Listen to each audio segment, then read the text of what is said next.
আপনারা সবাই কেমন আছেন? আশা করি আপনারা সবাই ভালো আছেন।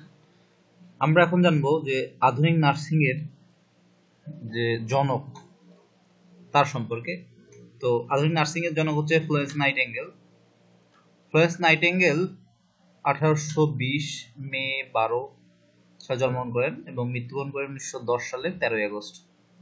তিনি ছিলেন একজন নার্সিং সেবার অগ্রদূত, একজন লেখিকা এবং পরিসংখ্যানবিদ, যিনি the lady with the lamp নামে পরিচিত ছিলেন।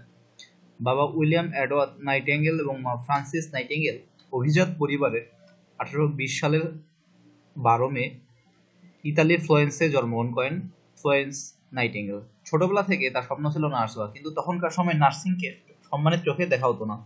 এছাড়া তার পিতা মাতা চাননি ফ্লোরেন্স নার্স হোক, তাই ফ্লোরেন্সকে বাড়ি থেকে বের হয়ে যেতে বাধ্য হয়, কেননা তার নিজ বাড়িতে তার স্বপ্নটি পূরণ করা সম্ভব ছিল না।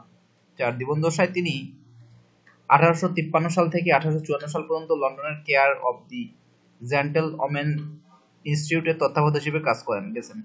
1855 সালে তিনি নার্স প্রশিক্ষণের জন্য তহবিল সংগ্রহের জন্য কাজ শুরু করেন। নিরলস প্রচেষ্টায় 1859 সালে তিনি নাইটিঙ্গেল ফান্ডের জন্য সংগ্রহ করেন প্রায় 45,000 পাউন্ড। পরবর্তী সময়ে তিনি ভারতবর্ষের গ্রামীণ মানুষের স্বাস্থ্য ব্যবস্থার ওপর গবেষণা চালান, যা ভারতবর্ষে উন্নত স্বাস্থ্যসেবা পৌঁছে দেওয়ার ক্ষেত্রে গুরুত্বপূর্ণ ভূমিকা অবদান রাখে। ইংল্যান্ডের স্বাস্থ্যসেবা ব্যবস্থা উন্নয়নেও তিনি বিশেষ ভূমিকা পালন করেছেন। 1859 সালে তিনি রয়্যাল স্ট্যাটিস্টিক্যাল সোসাইটির প্রথম সারির সদস্য নির্বাচিত হন। লন্ডনের সেন্ট থমাস হাসপাতালে নার্সিংকে সম্পূর্ণ পেশারূপে প্রতিষ্ঠা করার জন্য 1860 সালে তিনি প্রতিষ্ঠা করেন নাইটিঙ্গেল ট্রেনিং স্কুল, যার বর্তমান নাম Florence nightingale school of nursing. তিনি অসংখ্য পদক আর উপাধিতে ভূষিত হয়েছেন। 1883 সালে রানী ভিক্টোরিয়া তাকে রয়্যাল রেডক্রস পদক প্রদান করেন। প্রথম নারী হিসেবে অর্ডার অব মেরিট খেতাব লাভ করেন 1908 সালে লাভ করেন লন্ডন নগরীর অনারারি ফ্রিডম উপাধি। এছাড়াও 1974 সাল থেকে তার জন্মদিন 12 মে পালিত হয় আশি ইন্টারন্যাশনাল নার্সেস ডে, যার মাধ্যমে সম্মান জানানো হয় এক নারীকে, যিনি তার কর্মের মাধ্যমে প্রতিষ্ঠা করেছেন নার্সিং একটি পেশা নয়, সেবা। 1910 সালের 13 আগস্ট 90 বছর বয়সে লন্ডনের নিজ বাসভবনে মৃত্যুবরণ করেন ফ্লোরেন্স নাইটিঙ্গেল। ফ্লোরেন্স যুদ্ধে ফ্লোরেন্স নাইটিঙ্গেল সবচেয়ে বিখ্যাত পাগলমাস ছিল ক্রিমিয়ার যুদ্ধে। যখন ব্রিটেনে যুদ্ধাহতদের করুণ অবস্থা বিবরণ আসে, তখন এটি তার চিন্তার মূল বিষয় হয়ে দাঁড়ায়।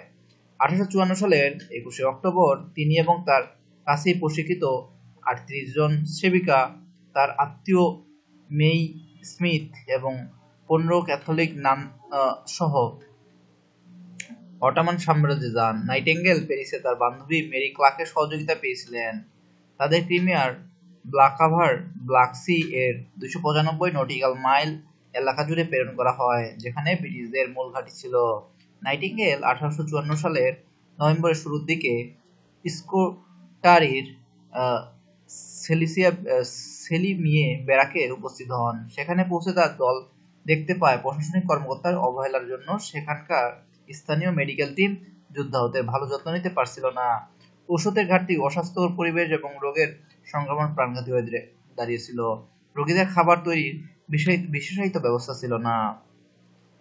এই উত্তরণের বিভিন্ন পথ দেখান ফ্লোরেন্স নাইটিঙ্গেল, সেই জন্য তাকে আধুনিক যে নার্সিং এর জনক বলা হয়ে থাকে। ধন্যবাদ সবাইকে। এরকম আরো সুন্দর ভিডিও পেতে চাইলে আমার চ্যানেলটাকে সাবস্ক্রাইব, লাইক, কমেন্ট, শেয়ার করবেন।